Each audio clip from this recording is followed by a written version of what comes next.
বাউল TV Tangail, হৃদয় ধনবাড়ি, চেতনায় Bangladesh. Like দিন, share করুন, সাবস্ক্রাইব করুন এবং কমেন্ট করে জানিয়ে দিন আপনাদের মতামত। দেশ ও প্রবাসী বন্ধুরা, আমাদের মাটি আর করে দিন ফিরে আসবে না দাদা। না দুলা না ভাই, দাদা দুঃখ করছিস কেন ভাই? শুধু আমার মার কথা মনে পড়ছে দাদা। মার কথা তোর একাই শুধু মনে পড়ে? তুই কি মনে করিস আমার মনে পড়ে না? কেন ভাই দুঃখ করছিস? মা যেমন তোকে আদর স্নেহ ভালোবাসা দিয়ে বুকের মাঝখানে আটকে রাখতো, আমি তোর বলো দাদা, আমি তোর মায়ের ভালোবাসা মায়ের স্নেহ দিয়ে বুকের মাঝখানে আটকে রাখতো ভাই। আমার জীবনের বিনিময় হলো আমি তোকে মায়ের মতো আপন কেহ নাই ভাই রে, মায়ের মতো আপন কেহ না। মা জননী নাই রে তাহার, ত্রিভুবনে তাহার কেহ নাই ভাই রে, মায়ের মতো আপন কেহ নাই ভাই রে।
ওরে দুলাল, পিতা তোরা আবার কাঁদছিস বাবা? পিতা দুলাল শুধু মায়ের কথাই বলছে, আমি জগে কুচিতেই বুঝাতে পারছি না পিতা। ওরে দুলাল, পিতা কারো মাঝে চিরদিন বেঁচে থাকে না। এই পৃথিবী ছেড়ে সবাই কয়েকদিন ছেড়ে যেতে চলে হবে, তবে আমিও দুদিন পর চলে যাব। আজ তোর মানে তাই তো তোদের লেখাপড়া শেখা একান্ত প্রয়োজন। পিতা হ্যাঁ বাবা আপন, বাবা দুলাল, পিতা তোদেরকে লেখাপড়া শিখে মানুষ হতে হবে, এবং কি এই ধর্মপুরা সিংহাসন তোদেরকে পরিচালনা করতে হবে। মহারাজের জয় হোক। মহারাজ, সেনাপতি মীর কাসেম, আপনিও যদি আপন দুলালের সঙ্গে এমনি ভাবে ভেঙে পড়েন, তবে তাহলে তাদেরকে সান্ত্বনা দেবে কে? সেনাপতি মীর কাসেম, মহারাজ, আপন দুলাল ছোট মানুষ, ওরা শুধু মার জন্য কাছে, তাই তো তুমি রানী রাজ লক্ষ্মীর গাছ শপথ করে বলেছ, এবং আমার আপন দুলালকে উচ্চ শিক্ষায় শিক্ষিত করে মানুষকে মানুষ করবে, তাই তো তুমি রানী রাজ লক্ষ্মী শপথ করে বলেছ। ঠিক আছে মহারাজ, আমি শুধু আপনার অনুমতির অপেক্ষায় রয়েছি। আপনি যদি আমাকে অনুমতি দিন, তাহলে আমার এক বাল্য বন্ধু আছে বঙ্কিমচন্দ্র রায়, সে একটি স্কুল খুলেছে, সেই স্কুলে আপনার দুলালকে লেখাপড়ার জন্য আমি নিয়ে যেতে পারি মহারাজ। সেনাপতি মীর কাসেম, কাকা মহারাজ, তোমার যখন বাল্য বন্ধু রয়েছে তখন লোকটা অবশ্যই ভালো হবে, তবে আমি আর আপত্তি করব না। আজই আপনার দুলালকে ভালো একটা স্কুলে ভর্তি করে তাদেরকে লেখাপড়ার দায়িত্ব মানুষ করে দায়িত্ব তোমার। আর একটা ভালো সুপাত্র দেখে তুমি তাদেরকে অর্পণ করে দেবে। হ্যাঁ কাকা ঠিক আছে কাকা, দাঁড়াও।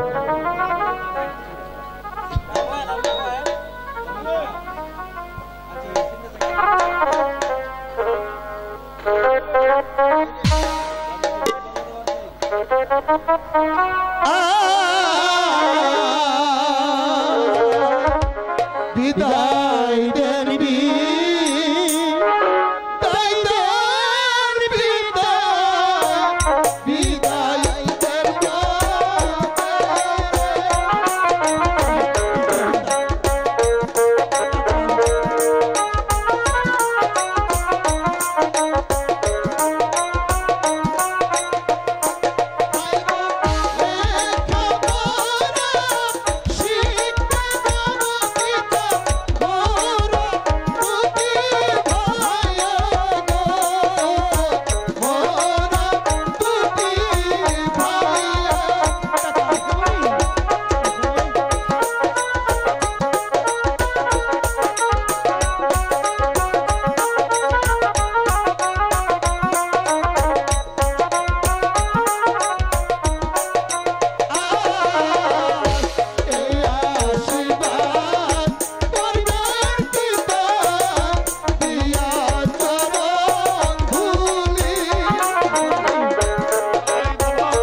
রানী রাজ লক্ষ্মী তোমার মৃত্যুর পর আমি তোমাকে কথা দিয়েছিলাম আমি আর দ্বিতীয় দ্বার গ্রহণ করব না, আর তোমার স্নেহের আপন দুলালকে আমি লেখাপড়া শিখিয়ে মানুষের মানুষ করব। তাই তো সেনাপতি মীর কাসেমের হাতে আমি ওদেরকে তুলে দিলাম। হে ভগবান, তুমি তাদেরকে দেখে রেখো ভগবান, তুমি তাদের সহায় রেখো ভগবান, তুমি তাদের উপর সহায় থেকো। লেখাপড়া করেছি, বন্ধু মীর কাসেম আজ বাড়িতে চাকরি করছে, আর আমি সামান্য ক্ষুদ্র স্কুল মাস্টার। তাই ভাগ্যের কি নির্মম পরিহাস দিই, আমার ভাগ্যে যে কি আছে তাই এই মাস্টারই করে আমার এই সংসার চালাতে হচ্ছে। তাই কতদিন হলো বন্ধু মীর কাসেম কি আমার কথা ভুলে গেছে? মাস্টার, ওই তো শোনা যাচ্ছে বন্ধু মীর কাসেমের ডাক। হয়তো বন্ধু এখনই এসে পড়বে। মাস্টার, তুমি কেমন আছো বন্ধু?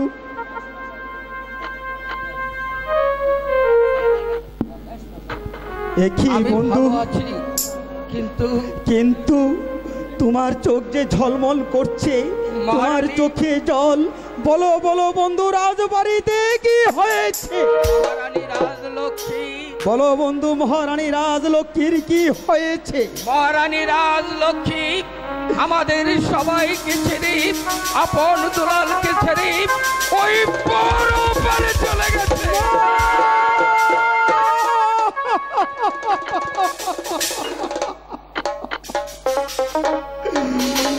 মহারানী রাজলক্ষ্মী আমাদের ছেড়ে চলে গেল, আর সে সংবাদটুকু তুমি আমাকে দিলে না বন্ধু। মাস্টার, তাই তো আমি বড্ড বিপদে পড়ে তোমার কাছে ছুটে এসেছি। বলো তুমি কি বিপদে পড়েছো? মহারানী রাজলক্ষ্মী মারা যাওয়ার সময় আপনার দুলালকে আমার হাতে তুলে দিয়ে বলেছি তাদেরকে লেখাপড়া শিখিয়ে মানুষের মতো মানুষ করবে। তাই তো আমি বড্ড বিপদে পড়ে এসেছি। এই বিপদ থেকে তুমি কি আমাকে উদ্ধার করতে পারবে? কেন পারবো না বন্ধু, কেন পারবো না? তুমি যে আমার পরম বন্ধু, তোমার কথা আমি রাখবো না? ওরা কোথায় আছে সেই আপন দুলাল? ওরা বাহিরে অপেক্ষা করছে। বাহিরে কেন বন্ধু? ওদেরকে আমার কাছে নিয়ে এসো। আপন দুলাল, কাকা কাকা কাকা, আপনি দেখেছেন কাকা? কাকামণি,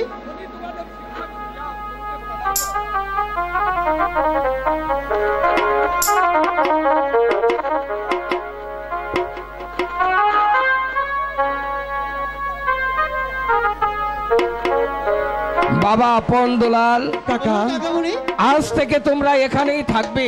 কাকা, হ্যাঁ, আপনি থাকবেন না? না, আমি মাঝে মাঝে এসে তোমাদেরকে দেখে যাব। না কাকা, না, আমি আপনার সঙ্গে চলে যাব।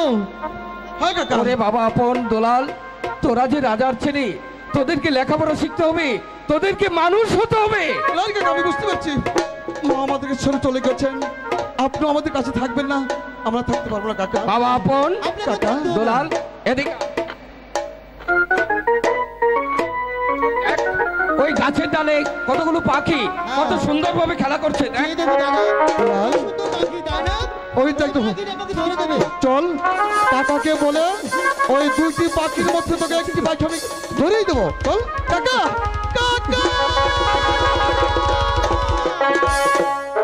ওরে আপন দুলাল, তোদের কাকামণি যে চলে গেছে, কিন্তু আমি যে রয়েছি।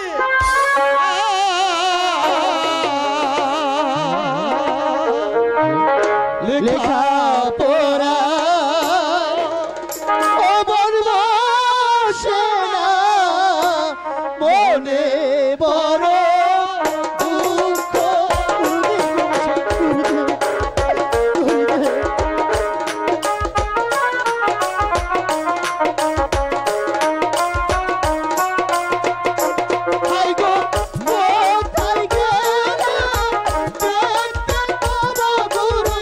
মায়ের চন্দ্র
খাবি। তাই চলো গুরুমশাই, তাই চলো বাবা, তাই চলো, চলো দাদা।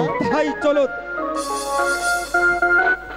মহারাজ মন্ত্রী জং বাহাদুর, বলুন মহারাজ। আমার রাজ্যে হিন্দু মুসলমান প্রজা সাধারণ কিভাবে দিনাতিপাত করছে আমি কেন মহারাজ? রাজ্যের হিন্দু মুসলমান প্রজা সাধারণ সুখে শান্তিতে বসবাস করছে, আপনার গুণগান গাচ্ছে মহারাজ। কিন্তু প্রজারা একটা দাবি জানিয়েছে। এই দাবি জানিয়েছে মন্ত্রী জং বাহাদুর। মহারাজ, রাজ্যের প্রজা সাধারণ বলেছে আপনার অনেক কিছু থাকা সত্ত্বেও যেন কিছুই নেই মহারাজ। তার মানে আপনাকে প্রজারা বলেছে দ্বিতীয় দাবি গ্রহণ করতে। মন্ত্রী জং বাহাদুর মহারাজ, তুমি কি শুনোনি? আমি রানী রাজ লক্ষ্মীর গায়ে শপথ করে বলেছি আমি আর দ্বিতীয় দ্বার গ্রহণ করব না। তবে এ কথা আমার সামনে উচ্চারণ করতে তোমার লজ্জা হলো না? মহারাজ, এ কথা আমার কথা নয় মহারাজ, এ হচ্ছে প্রজা সাধারণের কথা। প্রজা সাধারণের কথা? হ্যাঁ মহারাজ। এর কথা, প্রজাদের কথা। মন্ত্রী জং বাহাদুর, বলুন মহারাজ। লাখো লাখো হাজার হাজার প্রজাদের স্বার্থে আমি না কি করেছি? রানীরাজ লক্ষ্মী মৃত্যুর পর আমি দ্বিতীয় দ্বার করব না বলে শপথ করেছি। আমার আপন দুলালকে আমি লেখাপড়া শিখে মানুষ তো মানুষ করব। আর এত কিছু করার পর সাধারণ প্রজার দাবি জানিয়েছে। না না না, মন্ত্রী জং বাহাদুর, মহারাজ। বিশ্বাস করতে পারছি না মন্ত্রী জং বাহাদুর। মহারাজ, মন্ত্রী জং বাহাদুর, বলুন মহারাজ। তুমি আমাকে 7 দিনের সময় দাও, আমি 7 দিন পর ভেবে চিনতে বলবো। ঠিক আছে মহারাজ, চলুন। রাজা ধনপতি, সেভাবে হোক তোমাকে আমি দ্বিতীয় দ্বার গ্রহণ করাবো। কারণ দ্বিতীয় দ্বার গ্রহণ করলেই এই রাজ্যের মধ্যেই একটা বিরাট গোলযোগ হয়ে যাবে। তার মধ্যেই এই সিংহাসন আমার হাতের মুঠোই চলে আসবে। সেই জন্য তোমাকে দ্বিতীয় দ্বার গ্রহণ করাবো। তারপর তোমার স্নেহের আপন দুলালকে আমি এই পৃথিবীর মুখ থেকে সরিয়ে দেবো।